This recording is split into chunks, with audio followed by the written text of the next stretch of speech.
नमस्कार दोस्तों, कैसे हैं। आज है 1 अगस्त 2020। आज का दिन ऐतिहासिक रूप से बहुत महत्वपूर्ण है। आज के दिन ही लोकमान्य तिलक, जो कि असली नाम जिनका बाल गंगाधर तिलक था, उनका देहावसान हुआ था।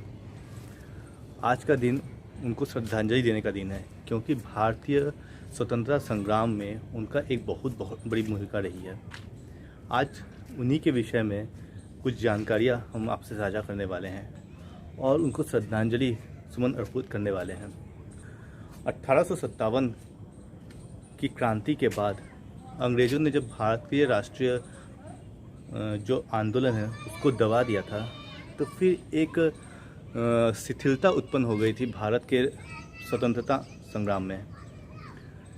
तकरीबन 50 वर्षों तक 1857 से 1897 तक भारत में कोई भी किसी भी प्रकार का स्वतंत्रता आंदोलन नहीं हो पाया था।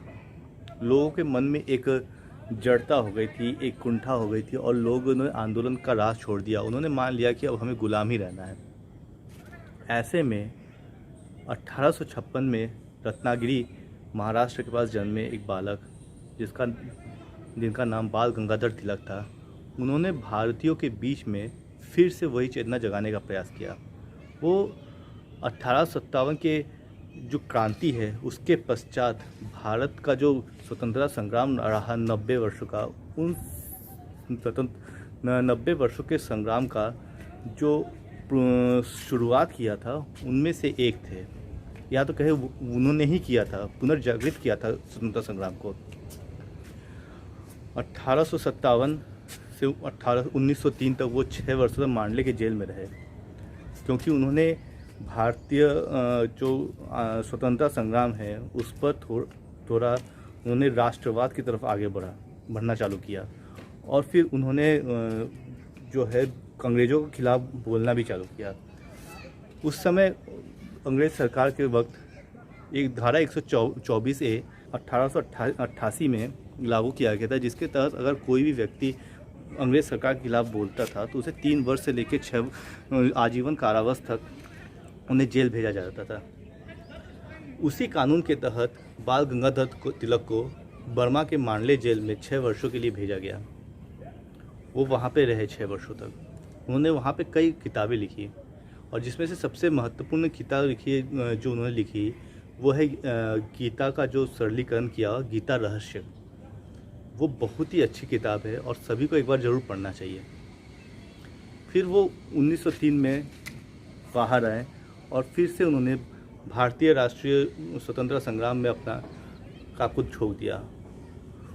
वो अंग्रेजी के सख्त खिलाफ थे। वो कहते थे कि ये हमारे देश की संस्कृति को, हमारे देश के सम्मान को चिढ़ाने के लिए ये भाषा है, और इसके वो सख्त खिलाफ थे। वो देश की भाषा में शिक्षा ग्रहण के पक्षधर थे। वो उन लोगों में से थे जिन्होंने आधुनिक शिक्षा में सबसे पहले ग्रेजुएशन किया था। 1903 में बाहर आने के बाद उन्होंने पत्रिका, जो उनकी पत्रिका थी, एक अंग्रेजी में पत्रिका थी मराठा करके, और दूसरी पत्रिका थी केसरी, जो मराठी भाषा में थी। उन दोनों का संपादन किया। केसरी भाषा में उन्होंने फिर से अंग्रेज़ों के खिलाफ लिखना चालू किया, और जिसकी वजह से 1907 में उन्हें फिर से मांडले जेल भेज दिया गया 6 वर्ष के लिए, और 1914 तक वो जेल में रहे। उसके पश्चात वो फिर बाहर निकले और फिर राष्ट्रीय आंदोलन में जुड़ गए। इसी बीच 1903 से 1907 के बीच उनका मुँह भंग हो गया कांग्रेस के साथ, और 1906 में वो फिर कांग्रेस को छोड़ दिया। कांग्रेस 2 फाड़ हो गई, गर्म दल और नरम दल में। तो गर्म दल में बाल लाल पाल का आप लोगों ने नाम सुना होगा। तो बाल लाल पाल में कजी जोड़ी थी, बाल गंगाधर तिलक, लाला लाजपत राय और बिपिन चंद्र पाल। इन तीनों की जोड़ी ने गर्म दल को नेतृत्व किया। कांग्रेस का जो नरम दल था वो अंग्रेज़ों के साथ, जिसमें जो बाद में गांधी जी द्वारा भी आगे ले जाया गया, वो अंग्रेज़ों के साथ एक समन्वय बैठा के उनके नीतियों को मान के उनके जो पॉलिसीज़ है जो थोड़ा एडजस्टमेंट करके चलने के पक्ष में थे। वो उनका बहिष्कार नहीं करते थे अंग्रेज़ों का। जो गर्म दल था वो अंग्रेज़ों की बिल्कुल खिलाफ थे, एकदम सख्त खिलाफ।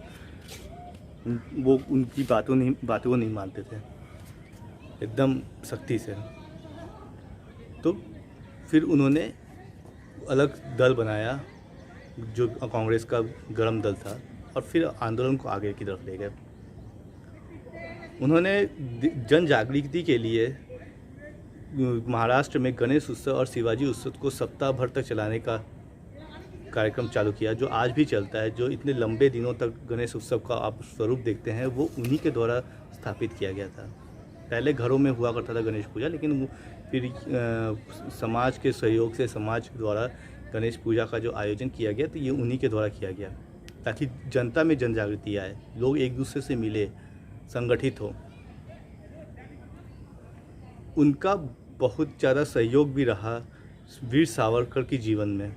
वीर सावरकर शुरुआती जीवन में उनसे बहुत प्रभावित थे, उनसे अक्सर मिलने जाया करते थे, और उनके द्वारा किए गए बातों का अमल करते भी थे। जो राष्ट्रवाद की भावना, जो देश प्रेम की भावना सावरकर में जगी थी, उसके पीछे बहुत हद तक बाल गंगाधर तिलक जी का भी हाथ था। मित्रों, आज उनका पुण्यतिथि है। ऐसे महान स्वतंत्रता सेनानी जिन्होंने देश के स्वतंत्रता के लिए अपना पूरा जीवन खपा दिया, अंतिम क्षण तक लड़ते रहे। 1919 में उनकी मृत्यु हो गई। ऐसे स्वतंत्र सेनानी को आज मैं श्रद्धा सुमन समर्पित करता हूं, और आपसे भी आग्रह करता हूं कि इनके जीवनी के बारे में पढ़ें। वो देश के पहले उन स्वतंत्रता सेनानियों में से थे जिन्होंने अंग्रेज़ों के खिलाफ आवाज़ उठानी चालू की। जिस वक्त वो अंग्रेज़ों के साथ लड़ रहे थे, शायद उस वक्त अंग्रेज़ों का विरोध भी नहीं करता था। ऐसे थे हमारे बाल गंगाधर तिलक। लोकमान्य उनको उपाधि दी गई थी, जिसका अर्थ होता है लोगों के द्वारा मान्यता प्राप्त, लोगों के नेता। दोस्तों, अगर आज आपको ये वीडियो पसंद आया तो वीडियो को लाइक ज़रूर करें।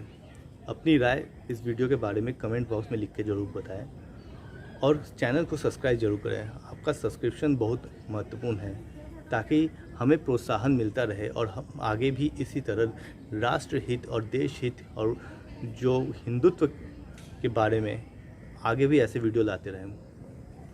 जय हिंद, वंदे मातरम।